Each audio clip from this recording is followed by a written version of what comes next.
الحمد لله نحمده ونستعينه ونستغفره ونؤمن به ونتوكل عليه ونعوذ بالله من شرور أنفسنا ومن سيئات أعمالنا من يهده الله فلا مضل له ومن يضلله فلا هادي له ونشهد أن لا إله إلا الله وحده لا شريك له ونشهد أن سيدنا ومولانا محمدا عبده ورسوله قال الله تبارك وتعالى في القرآن المجيد عما يتساءلون عن النبأ العظيم الذي هم فيه مختلفون كلا سيعلمون ثم كلا سيعلمون ألم نجعل الأرض مهادا صدق الله العظيم وصدق رسوله النبي الكريم ونحن على ذلك لمن الشاهدين والشاكرين والحمد لله رب العالمين۔ میرے محترم دوستو، اللہ تبارک و تعالیٰ کا احسان ہے، کرم ہے، جس اللہ پاک ذات نے ہمیں ایمان جیسی دولت سے نوازا، اور اللہ کا لاکھ لاکھ شکر یہ ہے کہ اس نے ہمیں اس دنیا کے اندر بھیجنے کے بعد ہمیں ہماری رہنمائی کے لیے قرآن کریم کو ہمارے لیے ایک ہدایت کا راستہ بنا کر بھیجا، تاکہ ہم اس قرآن کریم کو پڑھ کر اس کے ذریعے ہم اپنی زندگی کو خوبصورت بنا سکیں اور بہترین بنا سکیں۔ ایک انسان اگر قرآن کریم کو چھوڑ کر دنیا کی ہزاروں چیزیں حاصل کر لے اور وہ یہ چاہے کہ میں اللہ تبارک و تعالیٰ کے بتائے ہوئے حکموں کے مطابق چلوں گا، اس کے بتائے ہوئے طریقوں پر چلنے کی کوشش کروں گا،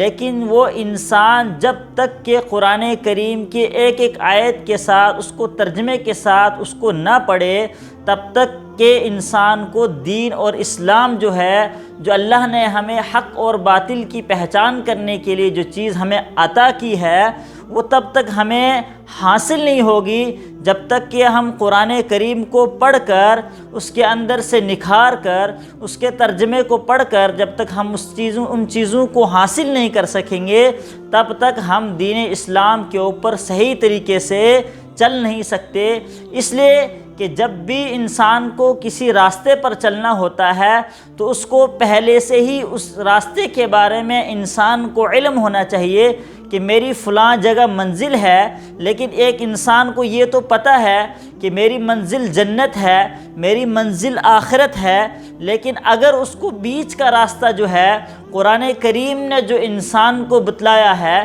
کہ تو نے دنیا کے اندر اپنی زندگی کو کس طریقے سے بسر کرنا ہے، اگر وہ انسان اس راستے پر نہیں چل سکا تو وہ جنت تک انسان نہیں پہنچ سکتا، وہ انسان اپنی منزل تک نہیں پہنچ سکتا۔ اس لیے کہ اس کو راستے کے اندر جو الگ الگ راستے آئیں گی، الگ الگ منزلیں آئیں گی، ان کے بارے میں اس کو اصل منزل کے بارے میں راستہ نہیں مل سکے گا۔ لیکن ایک انسان ہے جس نے قرآن کریم کو مکمل طریقے سے پڑھا، اس کے احکام کو سمجھا ہے، نبی صلی اللہ علیہ وسلم جو ہم تک دین پہنچائے ہیں اس کو مکمل طریقے سے سمجھے گا، تو وہ انسان دنیا کے اندر بھی کامیاب ہوگا اور آخرت کے اندر بھی کامیاب ہوگا۔ اس لیے اللہ تبارک و تعالیٰ نے ہماری ہدایت کے لیے قرآن کریم کو اتارا کہ اے میرے بندو، اس کو پڑھو اور اپنی آخرت کو کامیاب بناؤ اور اپنی دنیا کو بھی کامیاب بناؤ، اس لیے کہ اس کتاب کے اندر تمہارے لیے جگہ جگہ میں نے تمہارے اوپر احکام نازل کیے ہیں، تاکہ تم اس سے پڑھ کر، تاکہ اس کے بعد تم اپنی زندگی میں ان احکام کے اوپر عمل کرو اور اپنی دنیا کو بھی کامیاب کرو اور اپنی آخرت کو بھی کامیاب کرو۔ اس لیے آج ہم سورہ نبا کی تفسیر شروع کرنے جا رہے ہیں، تو آج ہم انشاءاللہ شروع کریں گے ترجمے کے ساتھ، قرآن کریم کی تفسیر شروع کریں گے انشاءاللہ، کہ ہم کوشش کریں گے کہ جو ہم پڑھیں گے دوسروں کو سنائیں گے، سب سے پہلے ہم نے کوشش کرنی ہے کہ سننا ہے اور اس کے اوپر عمل کرنا ہے، اور اس کے اوپر عمل جو کیا ہے اس کے مطابق ہم نے اپنی زندگی کو بسر کرنا ہے۔ ہم نے سب سے پہلے قرآن کریم کی آیت پڑھی، عَمَّ يَتَسَاءَلُونَ، کہ کس چیز کے بارے میں وہ ایک دوسرے سے سوال کر رہے ہیں۔ عن النبأ العظیم، ایک بڑی چیز کے بارے میں وہ سوال کر رہے ہیں۔ یہاں پر یہ کس چیز کے بارے میں سوال کیا جا رہا ہے؟ یہاں کفار و مشرکین کے بارے میں ذکر کیا گیا ہے کہ وہ جب آپ صلی اللہ علیہ وسلم اور صحابہ کرام قیامت کے بارے میں گفتگو کرتے تھے، قیامت کے بارے میں ذکر چلتا تھا، قیامت کے بارے میں گفتگو چلتی تھی، تو کفار و مشرکین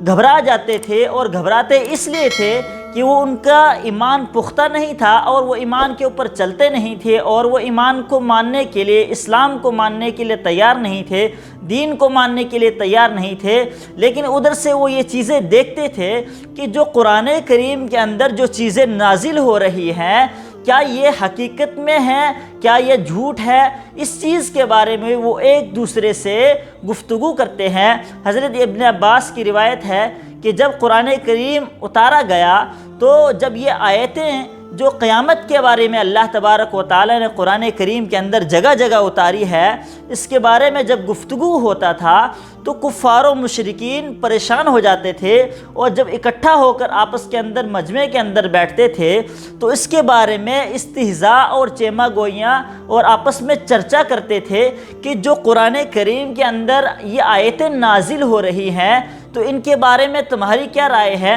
تو ایک دوسرے سے رائے لیتے تھے، کیا سچ میں ایسا ہوگا کہ قیامت آئے گی، کہ ایسا نہیں ہوگا کہ قیامت نہیں آئے گی؟ ایک دوسرے سے اس کے بارے میں بات کرتے تھے۔ اللہ تبارک و تعالی نے اسی چیز کو اٹھا کر قرآن کریم کے اندر اخذ کر دیا۔ کیا کہا؟ عما یتساءلون، کہ وہ کس چیز کے بارے میں سوال کر رہے ہیں؟ عن النبأ العظیم، وہ ایک بڑی چیز کے بارے میں سوال کر رہے ہیں، اور وہ بڑی چیز کیا ہے؟ ایک قیامت کے بارے میں سوال کر رہے ہیں۔ ان یوم الفصل کان میقاتا، جو اللہ نے انسانوں کے لیے فیصلے کا دن مقرر کر رکھا ہے، اس دن کے بارے میں وہ کافر لوگ، وہ مشرک لوگ اس کے بارے میں گفتگو کر رہے ہیں، اور ان کے دلوں میں خوف بھی ہے کہ اگر انسان، یہ قرآن کریم کے اندر یہ چیزیں کہی جاتی ہے کہ کل نفس ذائقۃ الموت ہے، کہ ایک انسان کو موت آنی ہے اور ہر انسان کو موت آنی ہے۔ جب یہ قرآن کریم کے اندر یہ آیت نازل ہو چکی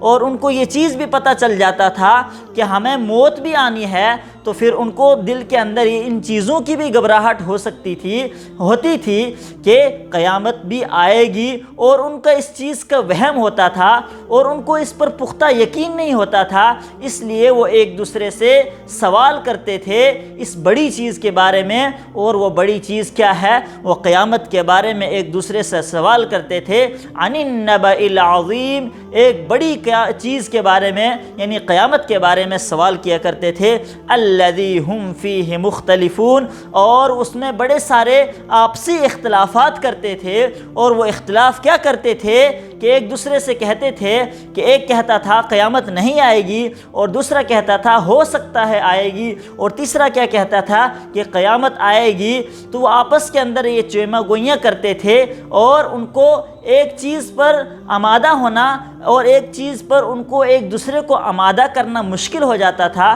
کیونکہ ایک انکار کرتا تھا اور دوسرا اس کا ہاں کرتا تھا کہ یہ قیامت آنے والی ہے یا قیامت واقعہ ہوگی، اور دوسرا اس چیز کا انکار کرتا تھا کہ قیامت نہیں آئے گی۔ الذی ہم فیہ مختلفون، وہ اس چیز کے بارے میں جو اللہ نے انسانوں کے اوپر نازل کر دی، یعنی کہ تمہارے اوپر ایک دن ایسا آئے گا کہ جتنے دن تم دنیا کے اندر گزارو گے، جتنا وقت دنیا کے اندر گزارو گے، اس کے ذرے ذرے کا حساب دینا پڑے گا، اور وہ حساب کا دن کیا ہے؟ وہ قیامت کا دن ہے، جس دن تمہارے سے انسانوں سے ذرے ذرے کا حساب لیا جائے گا۔ اس کے بارے میں وہ بار بار اختلاف کرتے تھے، اور وہ کیا سوچتے تھے کہ ہم نے ایک دن مر جانا ہے اور مٹی ہو جانا ہے، اللہ تبارک و تعالی ہمیں پھر دوبارہ سے زندہ کیسا کرے گا؟ لیکن جو رب کریم ہے ایک مرتبہ انسان کو پیدا کر سکتا ہے، تو دوسری مرتبہ اس انسان کے لیے اس انسان کو پیدا کرنا اور آسان ہو جاتا ہے۔